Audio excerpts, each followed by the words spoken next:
Hello everyone. Exam वारी में आप सभी का स्वागत है। दोस्तों, जैसे आप सभी को पता है कि हम लोग एसएससी जीडी में पूछे गए हिस्ट्री के प्रीवियस ईयर प्रश्नों को कर रहे थे। इसके पहले की दो वीडियो में हम इसके टॉप 100 प्रश्नों को कर चुके हैं। अगर आपने वो वीडियो नहीं देखी है तो प्लीज चैनल पर जाके देख सकते हैं। और अगर आप इसका पीडीएफ चाहते हैं तो ज्वाइन कीजिए हमारे टेलीग्राम चैनल को, जिसका लिंक आपको डिस्क्रिप्शन बॉक्स या कमेंट बॉक्स में मिल जाएगा। तो चलिए शुरू करते हैं। आज का पहला प्रश्न है, ब्रह्म समाज की स्थापना किसकी सबसे बड़ी उपलब्धि है? यानी ब्रह्म समाज की स्थापना किसने की थी? तो इसका राइट आंसर हो जाएगा ऑप्शन बी। इसका राइट आंसर हो जाएगा राजा राम मोहन राय ने ब्रह्म समाज की स्थापना की थी। ऑप्शन बी इसका करेक्ट आंसर हो जाएगा। कब किया था? 20 अगस्त 1828 में कोलकाता में। कब? 20 अगस्त 1828 को। ये सन जरूर ध्यान रखिएगा, पूछा जाता है। राजा राम मोहन राय के बारे में कुछ और पॉइंट की बात करें तो इन्होंने 1815 में आत्मीय सभा की स्थापना की थी और इन्हीं के प्रयासों से 1829 में सती प्रथा पर प्रतिबंध लगा था। ठीक है, ये भी पॉइंट आप ध्यान रखिएगा, पूछा जाता है किसके प्रयासों से? तो राजा राम मोहन राय के प्रयासों से। और राजा राम मोहन राय को आधुनिक भारत का जनक भी कहा जाता है। ठीक है, और पूछा जाता है कि राजा राम मोहन राय को राजा की उपाधि किसने प्रदान किया था? तो राजा की उपाधि जो है अकबर द्वितीय ने प्रदान किया था। किसने? अकबर द्वितीय ने। ठीक है। स्वामी विवेकानंद ने रामकृष्ण मिशन की स्थापना की थी, ये भी ध्यान रखिएगा। कब किया था? 1897 ईस्वी में। 1897 ईस्वी में स्वामी विवेकानंद ने रामकृष्ण मिशन की स्थापना की थी। एक और ध्यान रखिएगा, आर्य समाज। आर्य समाज की स्थापना किसने किया था? तो 1875 ईस्वी में स्वामी दयानंद सरस्वती ने किया था। ठीक है, आगे बढ़ते हैं। भारत के मशहूर शहनाई वादक हैं, तो इसका राइट आंसर हो जाएगा ऑप्शन सी, बिस्मिल्लाह खां शहनाई वादक हैं। ऑप्शन क्या हो जाएगा? सी इसका करेक्ट आंसर हो जाएगा। और हम बात करें यही लतीफ खान की, तो लतीफ खान मशहूर सारंगी वादक हैं और रविशंकर मशहूर सितार वादक हैं। ठीक है, ये भी ध्यान रखिएगा।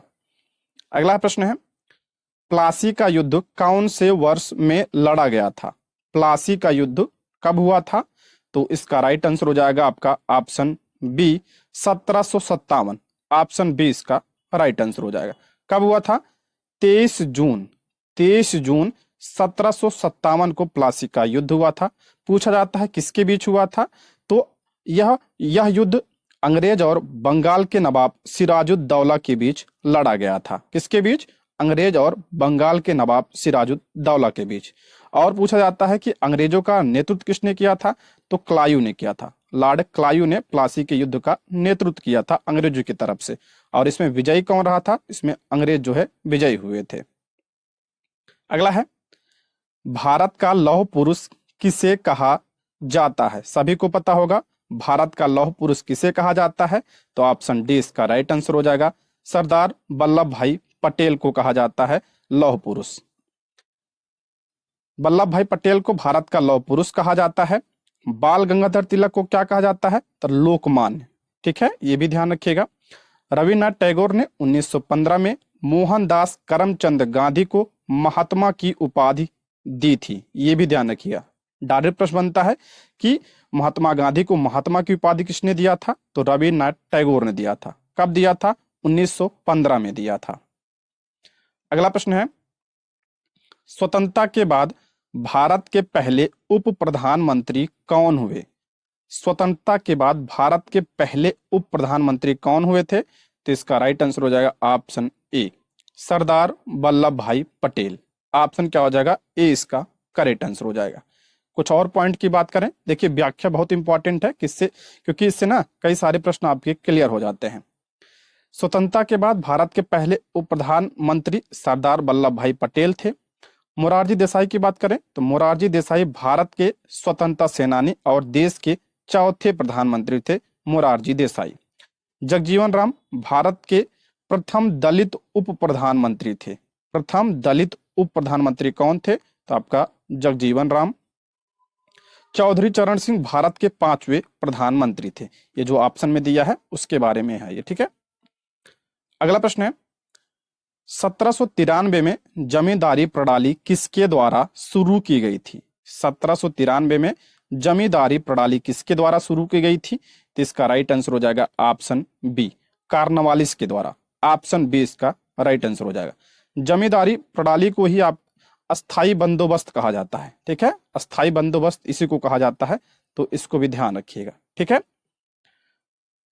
अगर क्लाइव की बात करें तो रॉबर्ट क्लाइव भारत में ब्रिटिश साम्राज्य का संस्थापक था और लॉर्ड कर्जन ने 1902 में भारतीय विश्वविद्यालय अनुदान आयोग की स्थापना की और लॉर्ड कर्जन के समय में ही आपका बंगाल का विभाजन हुआ था 1905 में, ये भी आप ध्यान रखिएगा। अगला प्रश्न है, वह एक मात्र पाकिस्तानी नागरिक कौन था जिसे भारत रत्न से सम्मानित किया गया था? तो इसका राइट आंसर हो जाएगा ऑप्शन डी, खान अब्दुल गफ्फार खान को। ऑप्शन डी इसका करेक्ट आंसर हो जाएगा।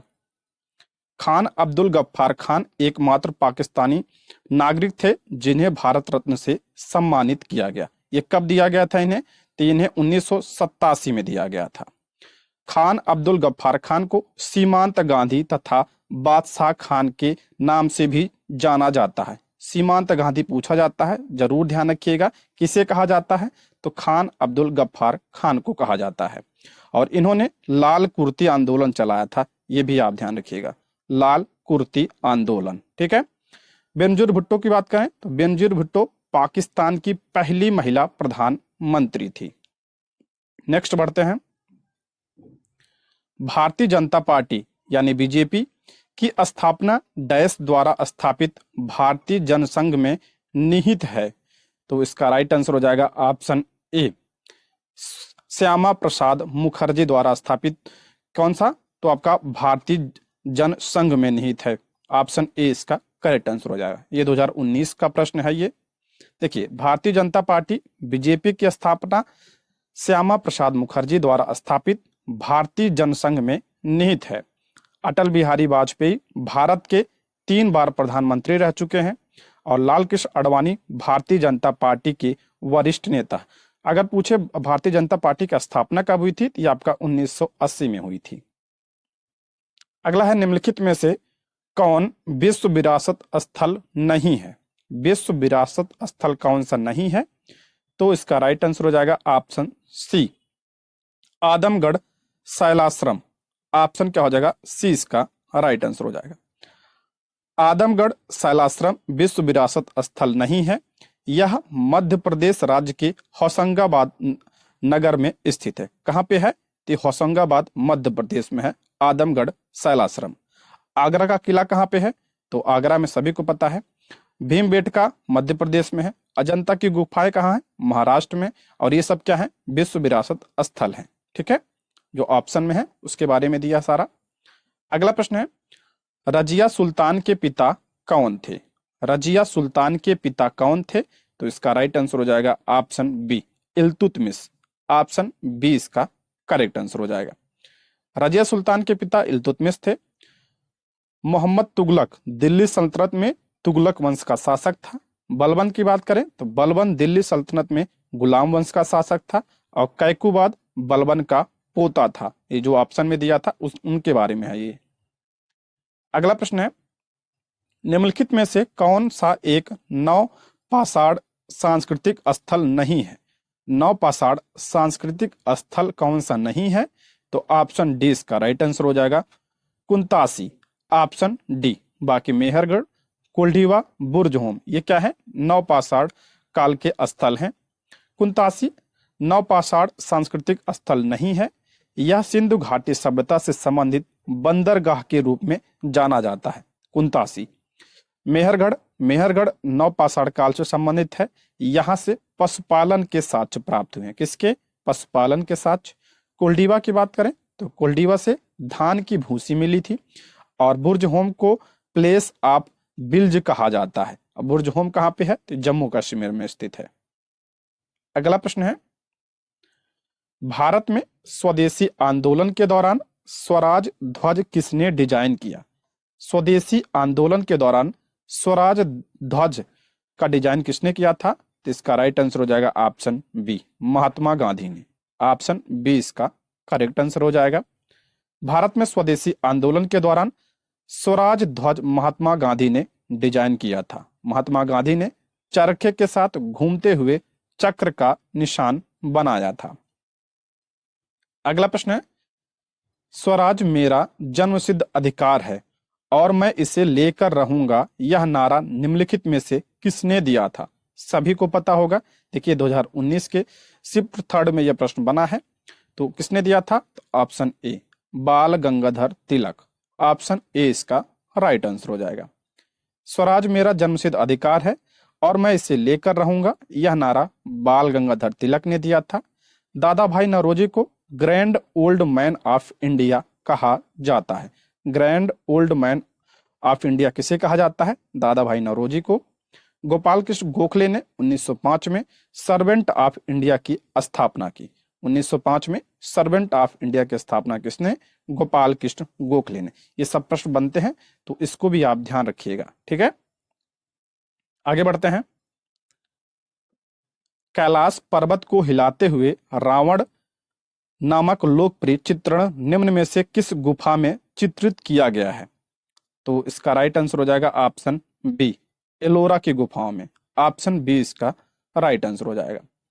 कैलाश पर्वत को हिलाते हुए रावण नामक लोकप्रिय चित्रण एलोरा की गुफा में मिलता है। अजंता गुफा में मरणासन राजकुमारी का चित्रण मिलता है और कन्हेरी की गुफा में बौद्ध कला का चित्रण मिलता है। जैसे ये प्रश्न बना है तो ये भी प्रश्न बन सकता है, ठीक है। अगला प्रश्न है, पाठ चरक संहिता ग्रंथ के अनुसार मानव शरीर में कितनी हड्डियां होती हैं? चरक संहिता के अनुसार मानव शरीर में कितनी हड्डियां? तो आपका 360। ऑप्शन सी इसका राइट आंसर हो जाएगा। पाठ चरक संहिता ग्रंथ के अनुसार मानव शरीर में 360 हड्डियां होती हैं। मानव शरीर में वैसे अब वर्तमान में अगर बात करें तो 206 हड्डियां। अगला है, तंजौर में बृहदेश्वर मंदिर किस धार्मिक संप्रदाय से संबंधित है? तंजौर में बृहदेश्वर मंदिर किस धार्मिक संप्रदाय से संबंधित है? तो आपका ऑप्शन ए इसका राइट आंसर हो जाएगा। नायनार यानी शिव जी से संबंधित है। ऑप्शन ए इसका राइट आंसर हो जाएगा। ये बृहदेश्वर मंदिर कहाँ पे है? तंजौर में। डायरेक्ट प्रश्न बनता है, जरूर ध्यान रखिएगा। और ये भगवान शिव को समर्पित है। नायनार भगवान शिव के भक्त थे और अलवार जो है ये भक्त वैष्णव धर्म को मानते थे। नायनार जो है किसको मानते थे? भगवान शिव को। और अलवार ये आपका भगवान विष्णु को मानते थे। आदिशक्ति की उपासना करने वाला संप्रदाय शाक्त संप्रदाय कहलाता है। आदिशक्ति की उपासना करने वाला क्या कहलाता है? आपका शाक्त संप्रदाय कहलाता है। अगला प्रश्न है, the long walk to freedom निम्न में से किसकी आत्मकथा है? The long walk to freedom ये किसकी आत्मकथा है? तो ऑप्शन बी नेल्सन मंडेला की ये आत्मकथा है। ऑप्शन बी इसका करेक्ट आंसर हो जाएगा। मार्टिन लूथर क्या थे? तो ये आपका धर्म सुधारक थे। और अब्राहम लिंकन ये अमेरिका के 16वें राष्ट्रपति थे, ठीक है। अगला प्रश्न है, एडॉप्ट ए हेरिटेज अपनी धरोहर अपनी पहचान डैश की एक पहल है। ये किसकी पहल है? तो आपका पर्यटन मंत्रालय की पहल है, एडॉप्ट ए हेरिटेज। अगर हम बात करें भारतीय पुरातत्व सर्वेक्षण की, तो ये आपका सांस्कृतिक मंत्रालय के अंतर्गत आता है। ये पॉइंट भी आप ध्यान रख लीजिएगा। नेक्स्ट है आपका, जातक कथाएं निम्नलिखित में से किस संप्रदाय से जुड़ी हुई हैं? जातक कथाएं ये किस संप्रदाय से? तो आपका बौद्ध धर्म। ऑप्शन सी इसका राइट आंसर हो जाएगा। जातक कथाएं भगवान बुद्ध के पूर्व जन्म से संबंधित कथाएं हैं, ठीक है। बौद्ध धर्म से संबंधित है, बस इतना ध्यान रख लीजिएगा। अगला प्रश्न है, शुद्धि आंदोलन के संस्थापक थे। इंपॉर्टेंट है ये। शुद्धि आंदोलन के संस्थापक कौन? तो ऑप्शन ए इसका राइट आंसर हो जाएगा, स्वामी दयानंद सरस्वती। ऑप्शन ए इसका करेक्ट आंसर हो जाएगा। शुद्धि आंदोलन के संस्थापक स्वामी दयानंद सरस्वती थे। और स्वामी दयानंद सरस्वती ने ही आपका 1875 में आर्य समाज की स्थापना की थी मुंबई में। और राजा राम मोहन राय को भारतीय राष्ट्रवाद का पिता कहा जाता है। और स्वामी विवेकानंद ने रामकृष्ण मिशन की स्थापना 1897 ईस्वी में किया था। ये भी आप ध्यान रखिएगा। पहले प्रश्न हम पढ़ चुके हैं। अगला है, गोल गुंबद कहां पर स्थित है? गोल गुंबद कहां पे? तो आपका बीजापुर में स्थित है। ऑप्शन ए इसका राइट आंसर हो जाएगा। गोल गुंबद बीजापुर में स्थित है। चार मीनार कहाँ पे है? तो हैदराबाद में स्थित है। दौलताबाद का प्राचीन नाम क्या है? देवगिरी। ठीक है। और बीदर कर्नाटक राज्य का एक प्रसिद्ध जिला है। बीदर जो है कर्नाटक में है। अगला है, पंडित भीमसेन जोशी शास्त्रीय संगीत की किस परंपरा से जुड़े हुए हैं? पंडित भीमसेन जोशी, तो ये किस परंपरा से? तो आपका हिंदुस्तानी। ऑप्शन बी इसका राइट आंसर हो जाएगा। अगला है, करो या मरो भारत में किस प्रसिद्ध आंदोलन का नारा था? करो या मरो, तो ये आपका भारत छोड़ो आंदोलन। ऑप्शन सी इसका करेक्ट आंसर हो जाएगा। भारत छोड़ो आंदोलन कब हुआ था? तो ये आपका 1942 में हुआ था, 8 अगस्त 1942 को। ठीक है। असहयोग आंदोलन को महात्मा गांधी ने 1 अगस्त 1920 को चलाया था। रॉलेट आंदोलन की बात करें तो 1919 में चला था। और सविनय अवज्ञा आंदोलन फरवरी 1930 में महात्मा गांधी ने चलाया था, सविनय अवज्ञा आंदोलन। नेक्स्ट आपका, निम्न में से किसने राज दरबार में सिजदा यानी साष्टांग प्रणाम और पैबोस सम्राट के पैरों को चूमने की प्रथा शुरू की थी? सिजदा क्या होता है? साष्टांग प्रणाम। और पैबोस क्या होता है? सम्राट के पैरों को चूमने की प्रथा होती है पैबोस। इसकी शुरुआत किसने की थी? तो आपका गयासुद्दीन बलबन ने किया था। काफी इंपॉर्टेंट प्रश्न है। Option A. अलाउद्दीन खिलजी की बात करें तो अलाउद्दीन खिलजी ने अपने शासन में बाजार नियंत्रण नीति को लागू किया था। मोहम्मद बिन तुगलक ने दीवान ए आमिर कोही, दीवाने कोही, ये कृषि विभाग था, इसकी स्थापना मोहम्मद बिन तुगलक ने किया था। फिरोज शाह तुगलक की बात करें तो दीवाने बंदगान, ये क्या था? दास विभाग था। ये सब अलग से प्रश्न है सारे, तो ध्यान रखिएगा। डायरेक्ट प्रश्न बनता है कि दीवाने बंदगान की स्थापना किसने? तो आपका फिरोज शाह तुगलक। ठीक है, ऐसे ही प्रश्न बनता है, तो ध्यान रखिएगा सारा। अगला है, 1965 के भारत पाक युद्ध के दौरान भारत का नेतृत्व करने वाले प्रधानमंत्री कौन थे? यानी 1965 में प्रधानमंत्री कौन थे? तो option D Lal Bahadur Shastri ji. Option D इसका करेक्ट आंसर हो जाएगा। 1965 के भारत पाक युद्ध के दौरान भारत का नेतृत्व करने वाले प्रधानमंत्री लाल बहादुर शास्त्री जी थे। अगला है, 1526 में बाबर ने इब्राहिम लोदी को कहां हराया था? 1526 में, तो इसका राइट आंसर हो जाएगा ऑप्शन सी। पानीपत का प्रथम युद्ध हुआ था 1526 में। पूछा जाता है पानीपत का प्रथम युद्ध 1526 में किसके बीच? तो बाबर और इब्राहिम लोदी के बीच हुआ था। और इसमें विजय किसकी हुई थी? तो बाबर की इसमें विजय हुई थी। और इसने मुगल साम्राज्य की स्थापना की थी भारत में। ठीक है। चौसा के युद्ध की बात करें तो 26 जून 1539 को हुआ था चौसा का युद्ध। किसके बीच? हुमायूं और शेरशाह के बीच यह युद्ध लड़ा गया था। हल्दी घाटी का युद्ध 18 जून 1576 को हल्दी घाटी युद्ध हुआ था। किसके बीच? अकबर और महाराणा प्रताप के बीच यह युद्ध हुआ था। तो सारे युद्ध ध्यान रखिएगा ये। नेक्स्ट, निम्न में कौन सा विरासत स्थल वास्तुकला की बेहतरीन द्रविड़ शैली को दर्शाता है? द्रविड़ शैली को दर्शाता है कौन सा? तो आपका हम्पी। ऑप्शन सी इसका करेक्ट आंसर हो जाएगा। हम्पी कहाँ पे है? तो कर्नाटक में। कर्नाटक में स्थित हम्पी वास्तुकला की बेहतरीन द्रविड़ शैली को दर्शाता है। मध्यकाल में हम्पी विजयनगर की राजधानी थी। ये पूछा जाता है विजयनगर की राजधानी क्या थी? हम्पी थी। ठीक है। और विजयनगर की स्थापना किसने की थी? तो हरियर और बुक्का नामक दो भाइयों ने। कोणार्क मंदिर, तो यह कहाँ पे है? ये सूर्य मंदिर उड़ीसा राज्य में स्थित है। और बोध गया में भगवान बुद्ध को ज्ञान की प्राप्त हुई थी। ये जो ऑप्शन में है ध्यान रखिएगा। और अक्षरधाम कहाँ पे है? तो ये आपका दिल्ली में अक्षरधाम स्थित है। अगला है, अशोक द्वारा नियुक्त धार्मिक अधिकारी किस नाम से जाने जाते थे? अशोक द्वारा नियुक्त धार्मिक अधिकारी किस नाम से जाने जाते थे? तो ऑप्शन ए धम्मा महामत्ता यानी महामात। ऑप्शन ए इसका करेक्ट आंसर हो जाएगा। अशोक द्वारा नियुक्त धार्मिक अधिकारी को धम्मा महामात्र नाम से जाना जाता था। अशोक के 5वें अभिलेख में धम्मा महामात्र की नियुक्ति का उल्लेख किया गया है। किस अभिलेख में? 5वें अभिलेख में। और अशोक के 13वें अभिलेख में क्या है? तो कलिंग के बारे में जानकारी मिलता है। कलिंग के युद्ध के बारे में जानकारी मिलता है किसमें? 13वें अभिलेख में। ये भी आप ध्यान रखिएगा। अशोक ने अपने शासन के 14वें वर्ष धर्म महामात्य नियुक्त किए थे, ये भी ध्यान रखिएगा, 14वें वर्ष। अगला प्रश्न है, श्रृंगारिक मूर्तियां वाली वास्तुकला की नागर शैली के लिए कौन सा मंदिर सुप्रसिद्ध है? नागर शैली के लिए, इसके पहले हमने पढ़ा था द्रविड़ शैली के लिए, इसमें पूछा है नागर शैली के लिए, तो आपका हो जाएगा ऑप्शन डी, खजुराहो मंदिर। ऑप्शन डी इसका करेक्ट आंसर हो जाएगा। श्रृंगारिक मूर्तियों वाली वास्तुकला की नागर शैली के लिए खजुराहो का मंदिर सुप्रसिद्ध है। हम्पी और मीनाक्षी मंदिर द्रविड़ शैली के मंदिर हैं। देखिए जो उत्तर भारत के मंदिर है किस शैली में बने हैं, तो नागर शैली में, और जो है दक्षिण भारत के जो मंदिर हैं वो आपका द्रविड़ शैली में बने हुए हैं। अगला है, ताजमहल की प्रतिकृति बीबी का मकबरा कहाँ पर स्थित है? बीबी का मकबरा ये आपका ताजमहल की क्या है, कॉपी है, तो ये कहाँ पे है, तो औरंगाबाद में है। Option D. और इसकी स्थापना किसने करवाई थी? औरंगजेब ने इसकी स्थापना करवाई थी।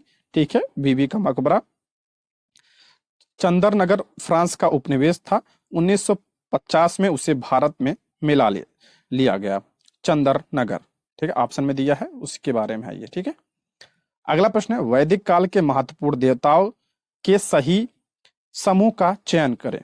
वैदिक काल में देवता कौन थे? तो ऑप्शन ए, अग्नि, इंद्र, सोम, तरुण, यानी वरुण की बात हो रही है। ऑप्शन ए इसका करेक्ट आंसर हो जाएगा।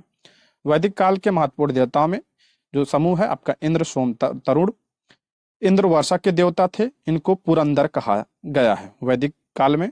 सोम को वनस्पतियों का अधिपति माना गया है, और वरुण को समुद्र का देवता माना गया है। ठीक है, ये सब पॉइंट ध्यान रखिएगा। दोस्तों, यदि आप हमारे चैनल पर नए हैं तो प्लीज चैनल को सब्सक्राइब करें, और अगर आपको वीडियो पसंद आती है तो लाइक, शेयर और कमेंट भी करें, और कोई सुझाव हो तो जरूर बताइएगा। ठीक है, नेक्स्ट बढ़ते हैं। नटराज की कांस्य प्रतिमा किसके शासनकाल के दौरान निर्मित की गई थी? नटराज की कांस्य प्रतिमा किसके शासन के काल के दौरान? तो ऑप्शन डी, चोल शासन काल के दौरान। अगला प्रश्न है, रैयतवाड़ी व्यवस्था निम्नलिखित में से किसके द्वारा शुरू की गई थी? रैयतवाड़ी व्यवस्था किसके द्वारा? तो आपका ऑप्शन डी, थॉमस मुनरो के द्वारा। ऑप्शन डी इसका राइट आंसर हो जाएगा। यह व्यवस्था मद्रास, बंबई एवं असम के कुछ भागों में लागू की गई थी। इसके तहत 51% भूमि का अधिग्रहण किया गया था। अगला है, भारतीय राष्ट्रीय कांग्रेस का लाहौर सत्र किस कारण महत्वपूर्ण है? कांग्रेस का लाहौर अधिवेशन किस कारण महत्वपूर्ण है? तो ऑप्शन डी, इसने पूर्ण स्वराज की मांग का प्रस्ताव पारित किया था। ऑप्शन डी इसका राइट आंसर हो जाएगा।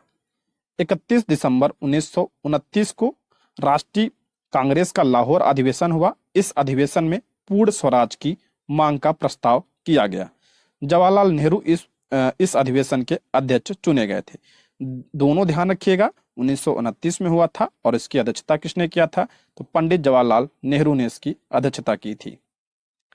अगला प्रश्न है, भारत में किस ब्रिटिश वायसराय ने बंगाल विभाजन को अंजाम दिया? बंगाल विभाजन किसके समय में? तो ऑप्शन बी, लॉर्ड कर्जन के समय में। ऑप्शन बी इसका करेक्ट आंसर हो जाएगा। कब हुआ था बंगाल विभाजन? 16 अक्टूबर 1905 को हुआ था। लॉर्ड लिटन के काल में क्या हुआ था? 1878 में वर्नाकुलर प्रेस एक्ट लागू किया गया था। किसके समय में? लिटन के समय में। अच्छा, पूछा जाता है वर्नाकुलर प्रेस एक्ट को समाप्त किसने किया था? तो आपका लॉर्ड रिपन ने किया था। और लॉर्ड कैनिंग के काल में 1857 की क्रांति हुई थी। किसके समय में? Lord Canning. और ये लॉर्ड कैनिंग भारत के पहले वायसराय भी थे। भारत के पहले वायसराय कौन? तो लॉर्ड कैनिंग। और बंगाल विभाजन 1905 में हुआ था। किसके समय में? लॉर्ड कर्जन के समय में हुआ था। नेक्स्ट, मौर्य साम्राज्य की राजधानी कौन सी थी? मौर्य साम्राज्य की राजधानी कौन सी थी? तो इसका करेक्ट आंसर हो जाएगा option A, Pataliputra. Option A इसका राइट आंसर हो जाएगा। मौर्य साम्राज्य की राजधानी पाटलिपुत्र थी। महाजनपद काल में वैशाली लिच्छवियों की राजधानी थी। और कुशीनगर में गौतम बुद्ध को महापरिनिर्वाण प्राप्त हुआ था। कुशीनगर में गौतम बुद्ध को महापरिनिर्वाण यानी मृत्यु की प्राप्त हुई थी। ठीक है, मृत्यु कहाँ हुई थी गौतम बुद्ध जी का? तो आपका कुशीनगर में हुई थी। ठीक है, और उस मृत को क्या कहा जाता है? उसे महापरिनिर्वाण कहा जाता है। और मौर्य वंश की स्थापना किसने की थी? तो चंद्रगुप्त मौर्य ने किया था।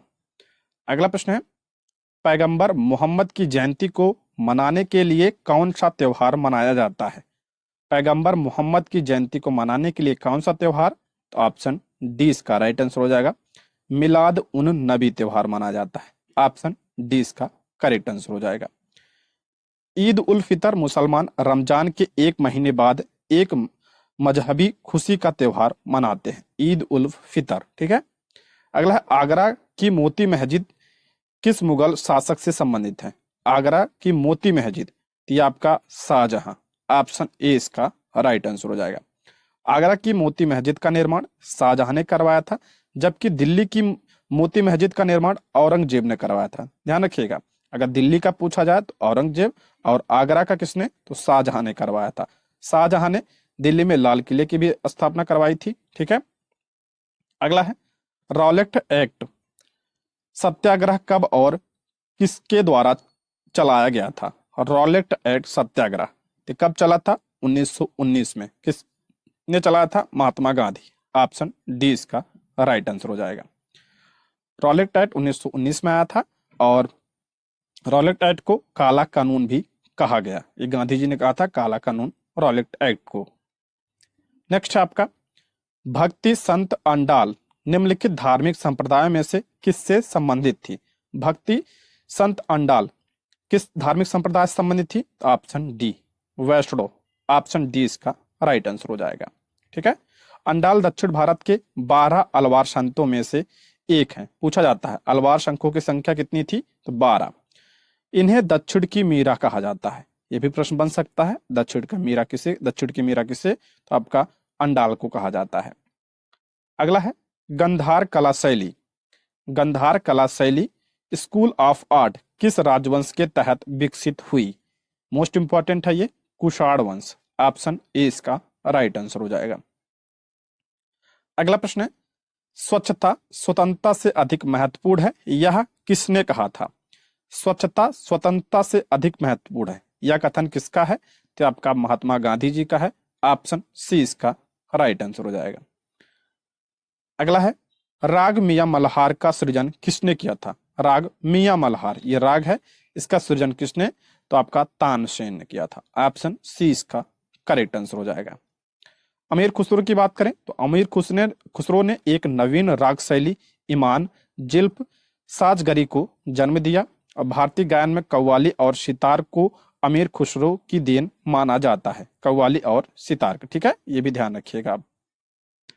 अगला है, भारत एक खोज यानी द डिस्कवरी ऑफ इंडिया पुस्तक के लेखक कौन है? मोस्ट इंपॉर्टेंट, ये किसकी पुस्तक है? तो आपका पंडित जवाहरलाल नेहरू। ऑप्शन डी इसका करेक्ट आंसर हो जाएगा। महात्मा गांधी ने 1909 में हिंद स्वराज नामक पुस्तक लिखी थी। कब? 1909 में। हिंद स्वराज किसकी पुस्तक है? महात्मा गांधी जी की। अगला प्रश्न है, कांगड़ा चित्र शैली यानी स्कूल ऑफ पेंटिंग, इसके पहले हमने पढ़ा था स्कूल ऑफ आर्ट, ये आपका स्कूल ऑफ पेंटिंग के संदर्भ में निम्नलिखित में से कौन सा कथन सही है? तो इसका राइट आंसर हो जाएगा ऑप्शन सी इसका राइट आंसर हो जाएगा, यह वैष्णव परंपराओं से प्रेरित हुआ था। ऑप्शन सी इसका करेक्ट आंसर हो जाएगा। देखिए, कांगड़ा चित्र शैली स्कूल ऑफ पेंटिंग वैष्णव परंपराओं से प्रेरित हुआ था। कांगड़ा चित्रकला पहाड़ी चित्रकला का एक भाग है। कांगड़ा चित्रकला शैली में प्राकृतिक विशेषकर पर्वतीय दृश्यों का चित्रण किया गया है। नेक्स्ट आपका सत्रिया, मोस्ट इंपॉर्टेंट है। सत्रिया एक नृत्य शैली है जिसकी उत्पत्ति भारत के किस राज्य में हुई? तो ये आपका असम। ये शास्त्रीय नृत्य है। ऑप्शन ए इसका करेक्ट आंसर हो जाएगा। अगला प्रश्न, सच्चिदानंद सिन्हा के स्थान पर भारत की संविधान सभा का अध्यक्ष कौन बना? तो इसका राइट आंसर हो जाएगा option C doctor Rajendra Prasad. Option C इसका करेक्ट आंसर हो जाएगा। देखिए, संविधान सभा का गठन कब हुआ था? तो आपका 6 दिसंबर 1946 को हुआ था, और 9 दिसंबर को इसकी पहली बैठक हुई। और पहली बैठक में जो है अध्यक्ष किसे बनाया गया? तो सच्चिदानंद सिन्हा को इन्हें अध्यक्ष बनाया गया, और ये क्या थे? अस्थायी अध्यक्ष थे। और जो 11 दिसंबर की बैठक हुई, 11 दिसंबर 1946 को जो बैठक हुई उसमें डॉक्टर राजेंद्र प्रसाद को संविधान सभा का अस्थायी अध्यक्ष नियुक्त किया गया था। नेक्स्ट आपका कोणार्क का सूर्य मंदिर कहाँ स्थित है? कोणार्क का सूर्य मंदिर कहाँ स्थित है? आपका उड़ीसा में स्थित है। ऑप्शन डी इसका राइट आंसर हो जाएगा। उड़ीसा राज्य के पुरी जिले में यह स्थित है और इसका निर्माण अक्सर पूछा जाता है। तो इसका निर्माण 13वीं शताब्दी में उड़ीसा के राजा नरसिंह देव प्रथम ने करवाया था। किसने? नरसिंह देव प्रथम ने इसका निर्माण करवाया था। अगला है, भारत के रियासतों के एकीकरण में किसने निर्णायक भूमिका निभाई? भारत के रियासतों के एकीकरण में किसने निर्णायक भूमिका निभाई? तो आपका ऑप्शन बी इसका राइट आंसर हो जाएगा, सरदार वल्लभ भाई पटेल। Option B. भारतीय स्वतंत्रता अधिनियम 1947 में ने रियासतों को यह विकल्प दिया कि वे भारत या पाकिस्तान राज्य में शामिल हो सकती हैं। नेक्स्ट आपका, किस आंदोलन का नेतृत्व मोहम्मद अली जिन्ना और शौकत अली ने किया था? मोहम्मद अली जिन्ना और शौकत अली, ये किस आंदोलन का नेतृत्व इन्होंने किया था? ऑप्शन सी, खिलाफत आंदोलन। ऑप्शन सी इसका राइट आंसर हो जाएगा। देवबंद आंदोलन का नेतृत्व किसने किया था? तो मोहम्मद कासिम नानोतवी एवं रशीद अहमद गंगोही ने 1866 में देवबंद आंदोलन का नेतृत्व किया था। दोस्तों, आज की वीडियो में बस इतना ही। इसके आगे के प्रश्नों को हम अगली वीडियो में कवर करेंगे। वीडियो कैसी लगी आप लोग कमेंट बॉक्स में जरूर बताइएगा। ये रहे आज के प्रश्न। Thank you for watching.